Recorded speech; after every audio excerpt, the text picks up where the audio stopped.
Hello. ಹೌದು, ಹೇಳಿದ್ ಮಾಡಿ ಮೊದಲು.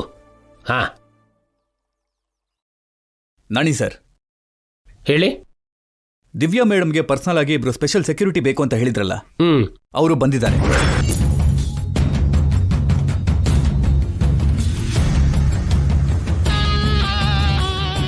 ಇಬ್ರು ವೆಲ್ ಟ್ರೈನ್ಡ್ ಸೆಕ್ಯೂರಿಟಿನಾ? ಎಸ್ ಸರ್, ಇಬ್ರು ಕಮಾಂಡೋ ಟ್ರೈನಿಂಗ್ ತಗೊಂಡಿದ್ದಾರೆ. ಮಾರ್ಷಲ್ ಆರ್ಟ್ಸ್ ಕೂಡ ಬರುತ್ತೆ. ಯಾವುದೇ ವೆಪನ್ಸ್ ಆದ್ರೂ ಸರಿ ಹ್ಯಾಂಡಲ್ ಮಾಡ್ತಾರೆ. ಎಲ್ಲ ಎನ್ಕ್ವೈರಿ ಮಾಡಿದ್ಮೇಲೆ ಅವ್ರನ್ನ ಅಪಾಯಿಂಟ್ ಮಾಡಿದ್ದೀವಿ. Very good. ಅವ್ರನ್ನ ಒಳಗಡೆ ಕರ್ಕೊಂಡು ಬಾ. ಸರಿ ಸರ್.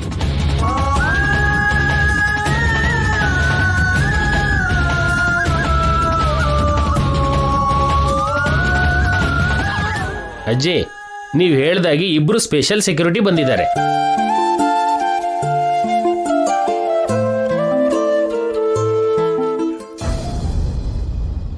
ಬಾಯ್ಸ್,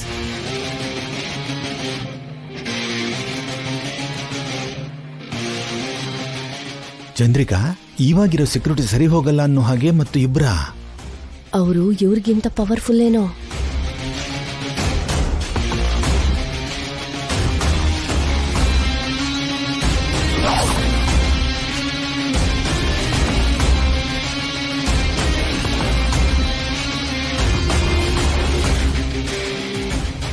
ಅವ್ರ ವಿವರ ಎಲ್ಲ ತಿಳ್ಕೊಂಡಿದ್ಯಾ ನಾಣಿ? ಎಲ್ಲ ವಿವರಗಳನ್ನ ಕೇಳಿದೀನಿ ಅಜ್ಜಿ. ದಿವ್ಯಮ್ಮನ್ನ ಕಣ್ಣಿನ ರೆಪ್ಪೆ ತರ ಪ್ರಾಣವಾಗಿ ನೋಡ್ಕೊಳ್ಳೋ ಪವರ್ಫುಲ್ ಕಮಾಂಡರ್ಗಳಮ್ಮ.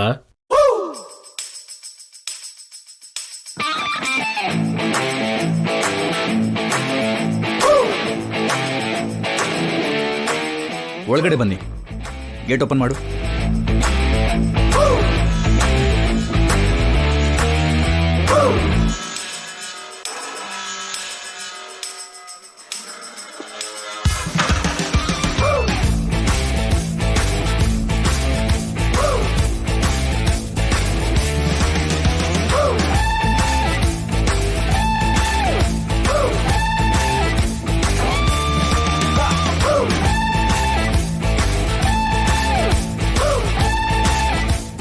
ಅಂದ್ರೆ ಈ ಮುದುಕಿ ದಿವ್ಯ ಸುತ್ತ ಕಂಚಿನ ಕೋಟೆನ ಕಟ್ತಿದ್ದಾಳೆ ಅಂತ ಆಯ್ತು. ಎಷ್ಟೇ ಕೋಟೆ ಕಟ್ಟಿದ್ರು ನಿತ್ಯನ ಯಾಮಾರ್ಸಕ್ಕಾಗಲ್ಲ. ಅವಳು ಖಂಡಿತವಾಗ್ಲೂ ದಿವ್ಯನ ಸಾಯಿಸ್ತಾಳೆ. ಇಂಥ ಕಮಾಂಡೋಗಳು ಅವಳಿಗೊಂದ್ ಲೆಕ್ಕನ. ಇರುವೆ ಸೊಳ್ಳೆ ಕಸಿದಿರೋ ಹಾಗೆ ನೋಡ್ಕೋತಾರೆ, ಆದ್ರೆ ನಿತ್ಯ ಅಂತ ಡೈನೋಸರ್ ಏನು ಮಾಡ್ದಿರೋ ಹಾಗೆ ನೋಡ್ಕೋತಾರಾ? ಆ ರಾಕ್ಷಸಿ ಕೈಯಲ್ಲಿ ಈ ದಿವ್ಯ ಸಾಯೋದು ಖಾಯಮ್ಮು. ಆಮೇಲೆ ಈ ಆಸ್ತಿ ಎಲ್ಲ ನಮ್ದೇ. 30 ವರ್ಷದಿಂದ ಇದೇ ಮಾತು ಹೇಳ್ತಿದೆಯಲ್ಲ, ಆದ್ರೂ ಸೆಕ್ಯೂರಿಟಿಗೆ ಲಕ್ಷ ಲಕ್ಷ ಖರ್ಚಾಗ್ತಿದೆ. ಕೊನೆಗೆ ನಮ್ಗೆ ಚಿಪ್ಪೆ ಉಳಿಯುತ್ತೇನೋ. ಎಷ್ಟೇ ಖರ್ಚಾದ್ರೂ ಇದು ಕರ್ಗೋಗುವಂತ ಆಸ್ತಿ ಅಲ್ಲ ಪೌಡ್ರು.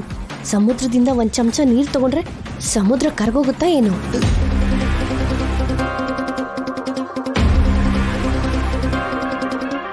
ಒಳಗಡೆ ನಡೀರಿ.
ಇವ್ರು ಯಾಕೆ ಅವ್ರ ಫೋಟೋನ ಫೀಲಲ್ಲಿ ನೋಡ್ತಿದ್ದಾರೆ?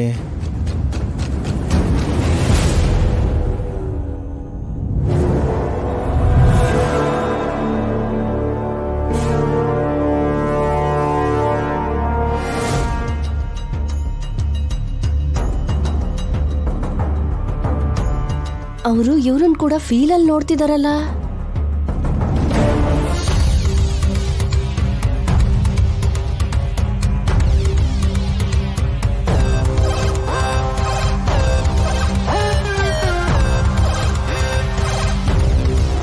ಇವ್ರೇನೋ ಈ ಮನೆನ ಉದ್ಧಾರ ಮಾಡಿರೋ ಹಾಗೆ ನೋಡ್ತಿದಾರಲ್ಲ.